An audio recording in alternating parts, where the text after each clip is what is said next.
Okay, well, let's begin with prayer.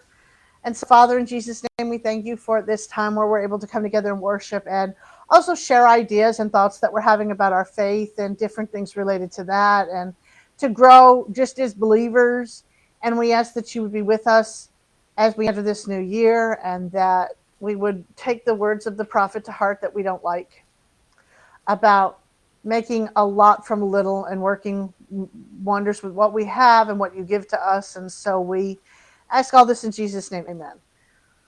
So we are good. Yep, I see the live thing. So we are good. So my message today is so you think you want to be a leader.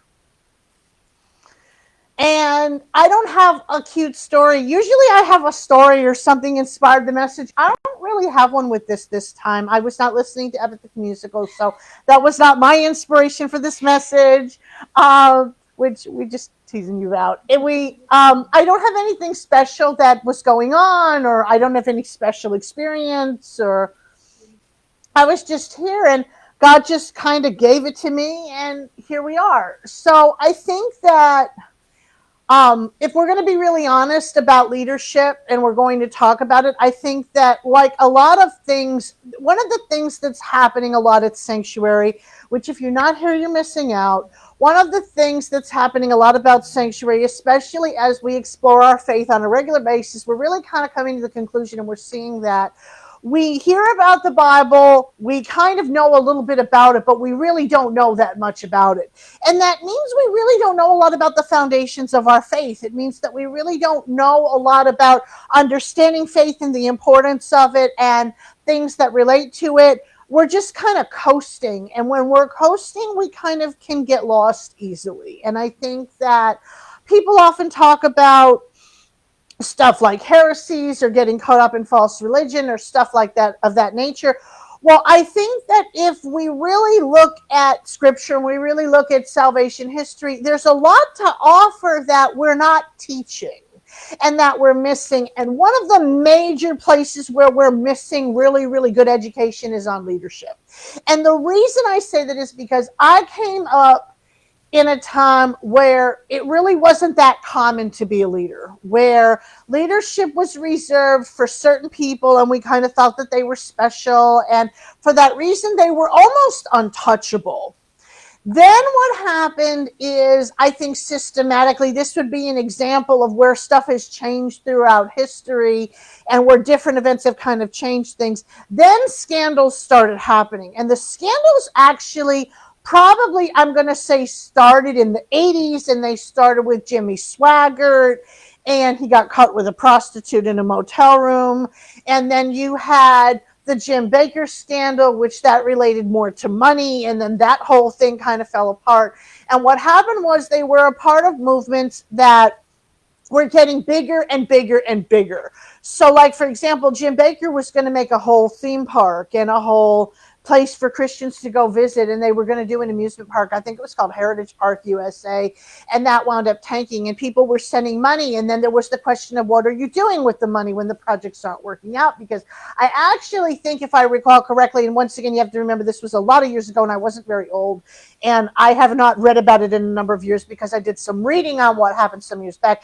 They were actually selling properties like that people could live in, like condos, at this place that they were creating that was supposed to be Christian themed. And what happened is there was some sort of a discrepancy in the money that they were being paid versus the product or something coming to pass. And so what happened is then they all wound up in jail, and then down the line, other stuff happened. And now, ironically enough, Jim Bakker is still out there. Now he's selling doomsday kits, or he was last I knew, on some channel, where they would sell the dehydrated food, and you could buy like $600 worth of dehydrated food that's supposed to last for 25 years or, something or other. So, apocalypse preparation. But ridiculous apocalypse preparation, but we'll just kind of leave that there. Then we had the Catholic scandal, and I would say that of the ones that really changed the perception of religion in the world, and more specifically in America, obviously, because that's where we live, was the scandal in the Catholic Church that was brought to light by the Boston Globe. And there is a phenomenal movie about that if you ever want to watch something that's very, very intelligent, but really shows about what they went through, was that you had this whole sexual abuse scandal where you had these priests, and they had documents of them dating back to the 40s and the 50s. And they would find out that the priests were abusing children in the parish. And instead of pulling them out or making them, have to go to jail or reporting this, they just moved them to another parish. And there were there's an entire trail of it. Now, that movie was called Deliver Us from Evil, and that was a phenomenal documentary that really showed exactly what they were doing and how they did it in all the different places that they went. And as a result, how many people were abused because they just kept moving them here, there, and everywhere. I can vouch, in the little tiny church that I grew up in. I mean, I guess as far as churches went, it really wasn't that small, because when we were there were about 2,000 people. So for the size of the area, that was a pretty sizable church. It does not have that many people now. That we had at least 2 priests go through there, that one of which went to jail for child porn. And he was eventually laicized, which means he lost his credentialing when he got out. I think he'd been away for like 7 or 8 years. And then we had one, by the time it came out, the priest was old, and it was a very old report. It was like from the 50s, years and years, when he lived in New York. I think he was in Brooklyn or something like that. He is since deceased, but that's in one little tiny church. And there were probably others. There were others that we encountered somewhere along the way that were in the diocese, but we didn't know them like we knew these priests. One brought up on child porn, baptized my nephew. I mean, and so when you start thinking about the ramifications of that, it's really kind of overwhelming. I mean, talk about something coming home and sitting right on your doorstep. I mean, it was amazing. And then we got into later years, and now there are scandals in a lot of mega churches and in a lot of really, really big places, simply because we have placed leaders on pedestals and given them roles that they can't handle, that it's not possible for anybody to measure up to. And there is not enough balancing act in there to really talk about leadership and what leaders need and how that all kind of goes together. Where are the people today, like the Nathans and the Samuels, who called out BS? That's basically all that they did. They were there and they sat on the doorstep of the leaders of the nations, and they called out the stuff that they did that they were doing wrong. And that was pretty much their job, was they spoke to power. I mean, they did guide with military stuff and they did all that. But back in those days, they understood all that stuff is connected. And now we don't see as many things connected, and I think that that's part of the problem. But I think we had this idea. Then I came up and we were really looking to restore leadership. That was really kind of a big thing. And there was the revival of understanding in the Ephesians 4:11 ministries, and a lot of people felt called to the apostolic. I being one who was called to it before all this even started, but at that particular time there was a lot going on, and we talked a lot about it, and everybody was now a leader. And so then everybody was an apostle or a prophet, and there wasn't anything else in the church, and you had people with 5 titles in front of their names. And we kind of went to this place where leadership got out of control.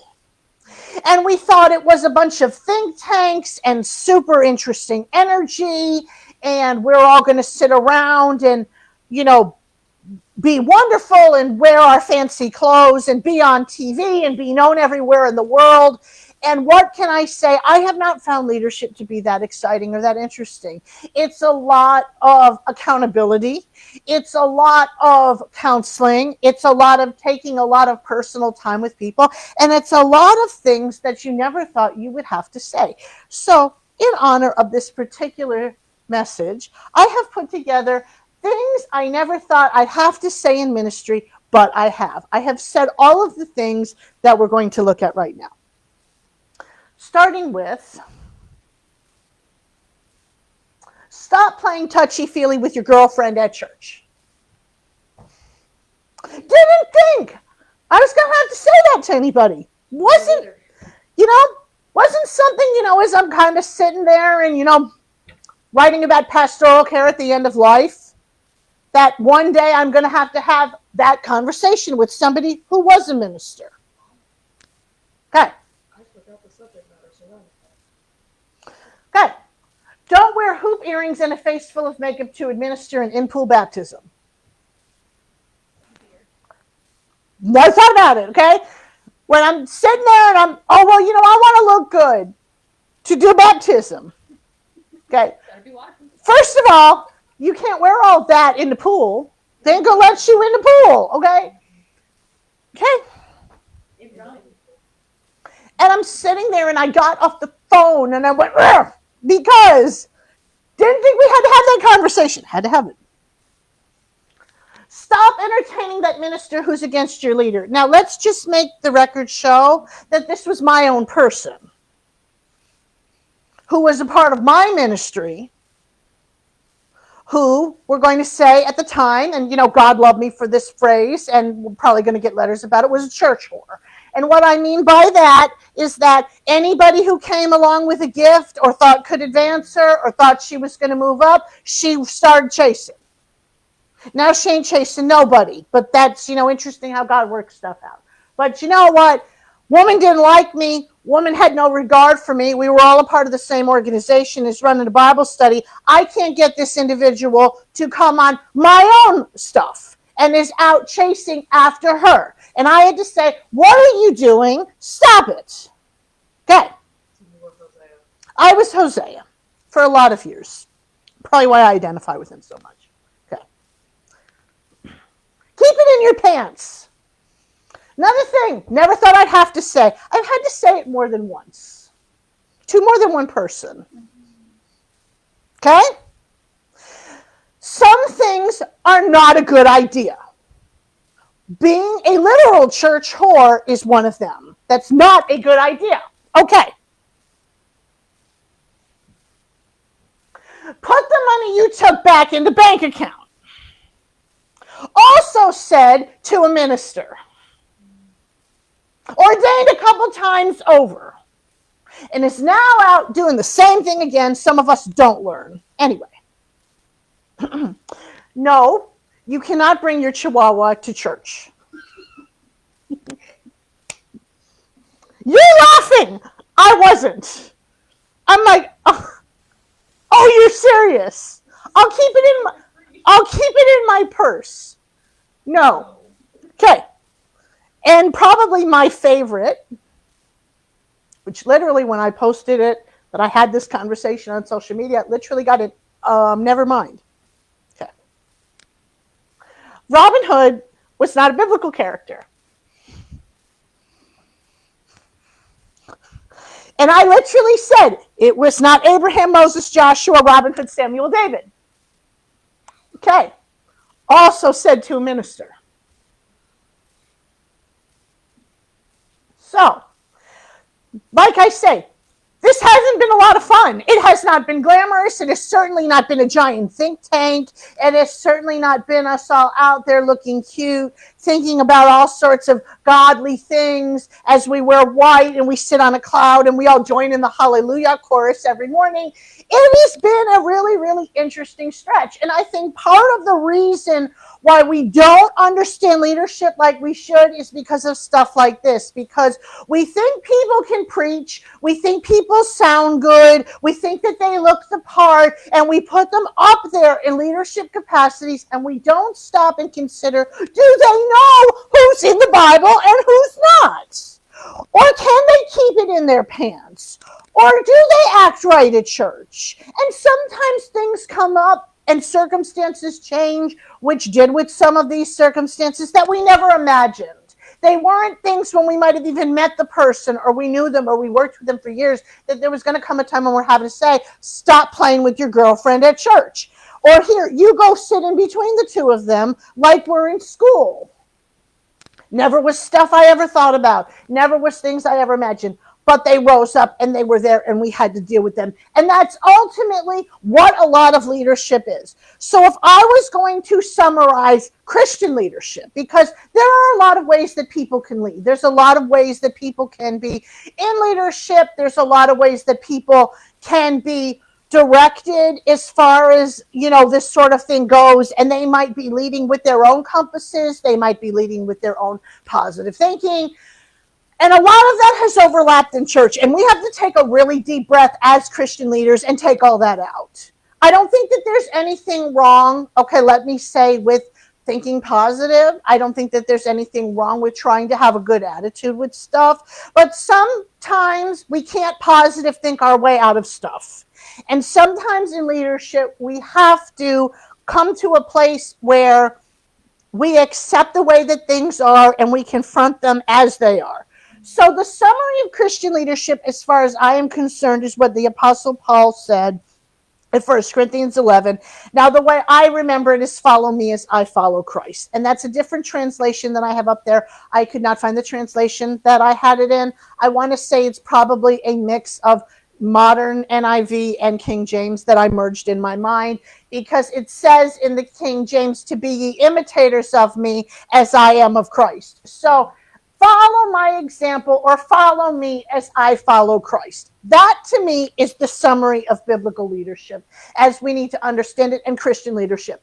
We should be, as leaders, pointing people to something, not to ourselves because we're cute or because we sound good or because we can preach the part or do the part, but we should be pointing them to Christ because that's the ultimate goal. The ultimate goal is that people find Christ because they follow us. And so they're interested in us, they're drawn to us by something, and whatever draws them, whatever mystical experience that is, I can't explain it. It can be as simple as we meet people and we have interests that are common interests, like you were talking about with somebody that we had met that's a clerk at a store, and that y'all had anime in common, and then somehow, I really want to go to a conversation sometime about forgiveness because I don't feel like I understand it. So that's one of those things where you use something that you had in common that you're able to talk about literally at the drop of a hat, which, some people might side-eye, but there's nothing wrong with that. I think that we should be able to talk to people at the drop of the hat. Or like we always talk to you and we tease you about certain things at times, and we're not going to get into how we tease you about that, but that you literally can start a conversation with anybody about anything. And then there's me, who wants to go and hide in the underwear department because I don't know how to have a conversation about all this stuff. And that in my instance, I know how to lead people once they get here. Okay, I'm real good once y'all get here, but I don't have enough interests, and I am not current enough on interest to have a conversation with anybody about anything. Okay, I'm sitting there, and I want to talk about the Bible in the store, and let's just be real, that ain't happening. Okay, that's so like plaid, right? We're going to stand there and have a conversation about, oh wow, look, this thing is plaid. That's really great. Oh, do you all know the different types of plaid? I mean, that's not an interesting conversation to have in the store. So, I am very admittedly not up on TV. Y'all are my pipeline for current events. If y'all didn't make me watch stuff, I probably would have no idea of anything that's going on. But, that I'm fine once you get here. I don't know how to get you from here to there. But that's also, we have different gifts and we have different abilities and we have different calls. And that brings me to the point that there are different types of leadership. And I don't mean fivefold, okay? Fivefold is different types of leadership. I'm not talking about those today. We had wonderful teaching on the prophet today. We don't need to get into a whole lot of things. I'm not getting into a whole segue on fivefold. There are different ways to be a leader. A parent is a type of a leader. Now, it's a very limited scope, but you have to lead your kids. What happens when you don't lead your kids? Okay? I watched an episode of Judy Justice last night where the kid wasn't led and he went and he vandalized some woman's house with a bunch of cans of paint that he stole from another house that people were working on. That's what happens when we don't lead our kids.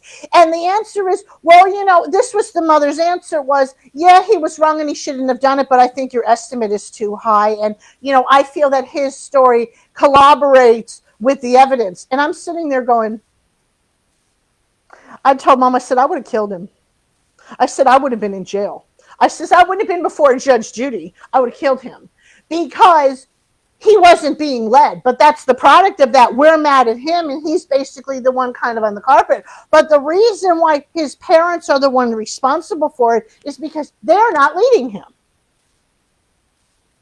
So Parents are leaders of sorts. And if you don't want to be a leader, don't be a parent. I mean, that's really, really simple. There's a lot of ways to not do that today. I mean, if you don't really feel that you can handle the responsibility of leading a kid, because it is a job and it is a 24-hour job and it is a 365-day-a-year job, and you don't get a break from it. I'm sorry. If you can't handle that, then don't be a parent. But it is a form of leadership. We can lead people on our jobs. And I don't just mean in management. I mean, management would be an obvious example.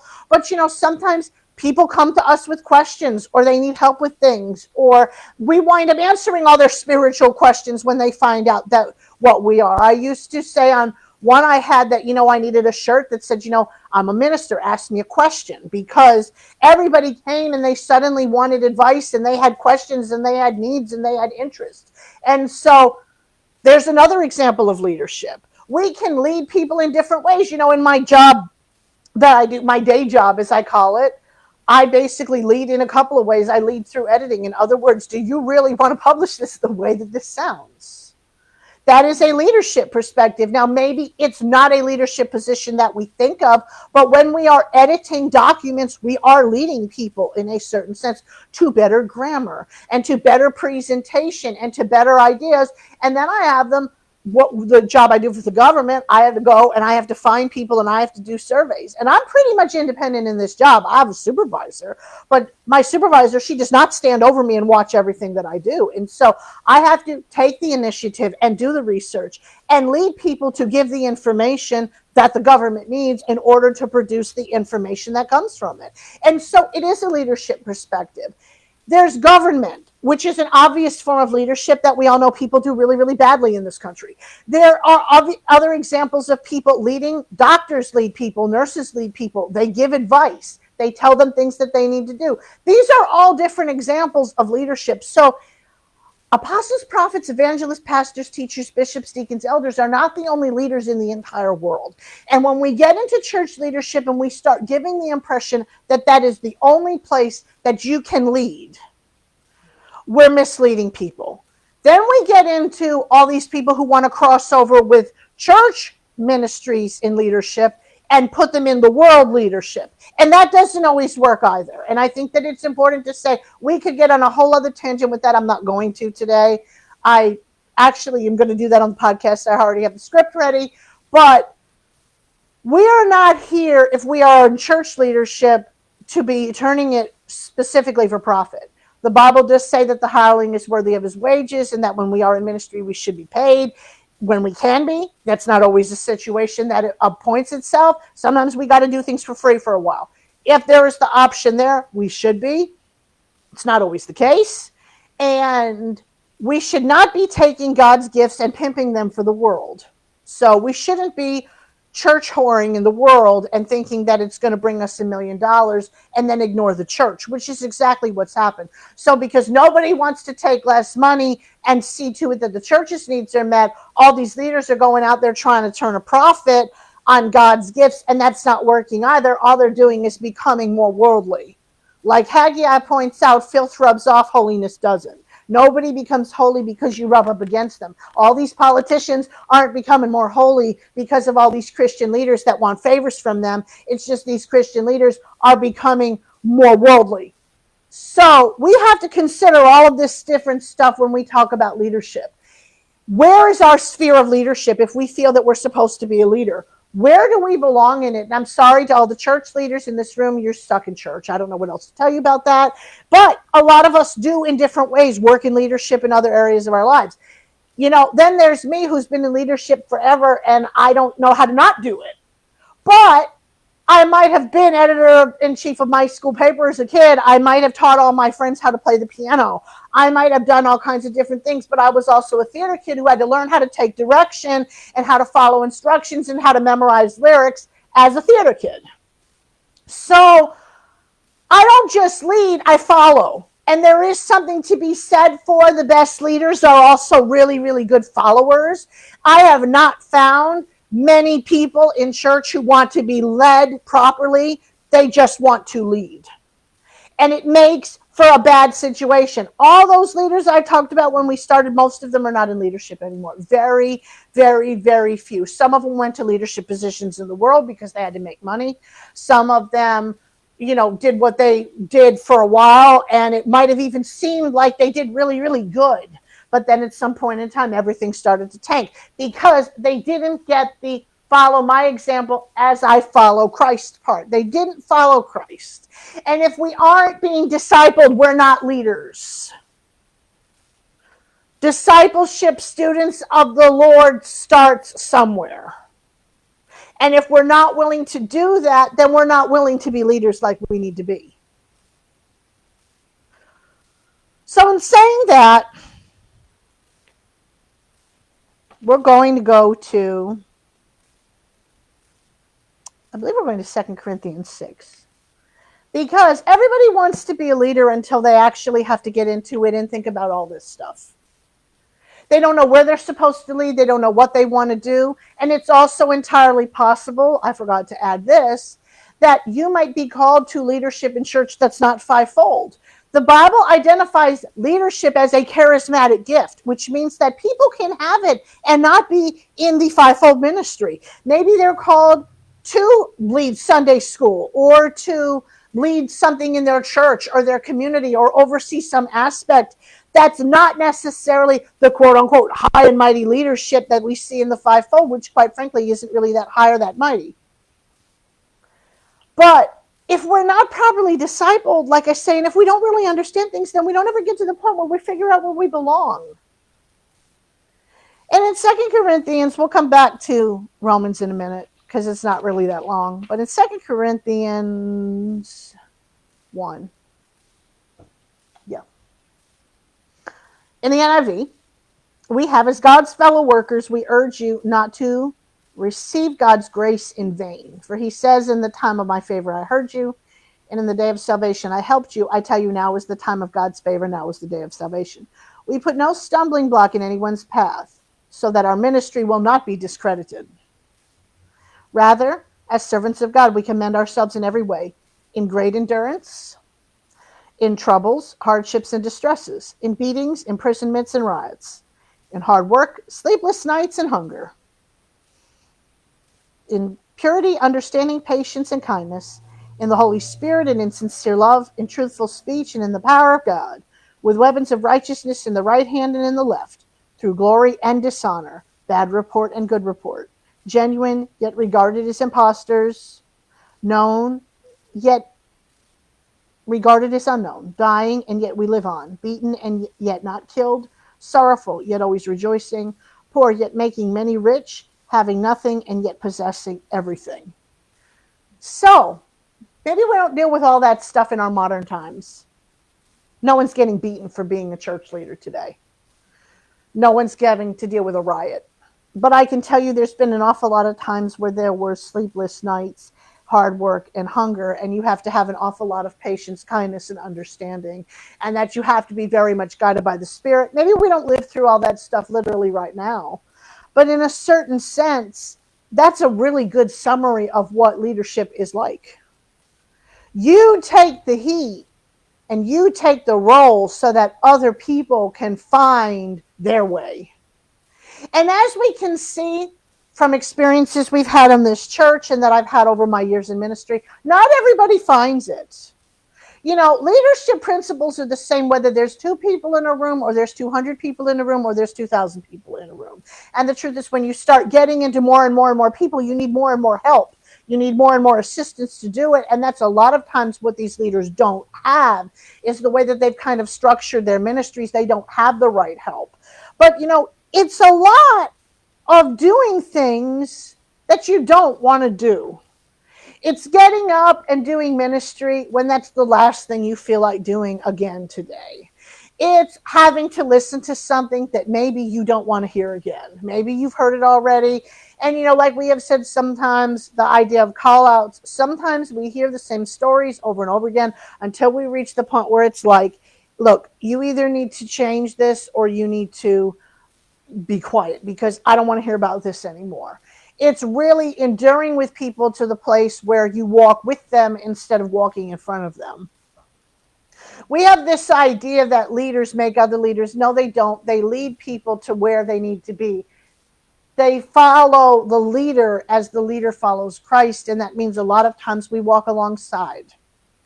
It means that we bring people to realization of themselves and that we stand with them through that process. And it's not easy, and not everybody finds it, and not everybody goes through it, and not everybody does it the way that they want to. But given all these different types of leaders, maybe the bottom line of leadership comes down to what we see in Romans 12. I beseech you, therefore, brethren, by the mercies of God, that ye present your bodies a living sacrifice, holy, acceptable unto God, which is your reasonable service. And be not conformed to this world, but be ye transformed by the renewing of your mind, that ye may prove what is that good and acceptable and perfect will of God. And that's from the King James. I have the NIV, but it was from the King James because I decided to do the King James after I had already put NIV in there. But what's the bottom line of this? Our acceptable service, our reasonable service, if we are to lead, is to be a leader. And we offer that to God for his use wherever we are best to be put, whatever we are best to do. So if our reasonable service is to lead, then that means we're not going to really accomplish much if all we do is sit in the pew the rest of our lives. And as we said, sit in the pew and take dozens of notes that we're never going to look at. And look, you're covering your head, but I've done it too. All the notebooks. All the notebooks that we don't even have anymore. Outline things from the pamphlets. Yep, from the little church bulletins. And I said I'd organize So there we go. We're not going to accomplish anything by sitting there. But at the same time, we have to ask ourselves, are we ready for the difficulties of it? For being known and yet regarded as unknown. In other words, people know who we are, sort of, but they don't at the same time. Can we handle sometimes the anonymity of this and the difficulties of this along with the stresses of this? Can we be people who, in season and out, when we are confronted with the enemies and we are confronted with the friends at the same times, and with the frenemies who pose as friends but turn to enemies at some point, are we able to stand through that and lead people still to that place? I don't know what's going to happen the next few years. I've done a lot of thinking about it. We all know, particularly in the United States, that there's a shift that, as far as I'm concerned, has already happened. And if we're really going to be technical, it happened starting in 2016. Because, as I've said, without getting into all the details, that certain people have a certain following and have been leading them all this time very, very badly, even though maybe they weren't in office.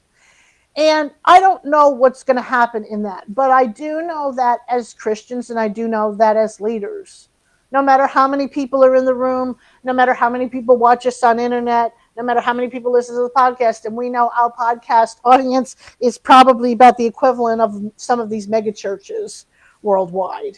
If we're really going to be honest, that as far as our downloads and the number of people who've listened and that continue to listen, and that our audiences keep growing all the time. We now have listeners in Mozambique and in Tanzania and in other parts of the world. The more that we had Iceland show up. I had to learn how to greet in Icelandic in order to do one of the episodes. And I was like, I hope I said that right. If I didn't, I'm sorry. I meant well.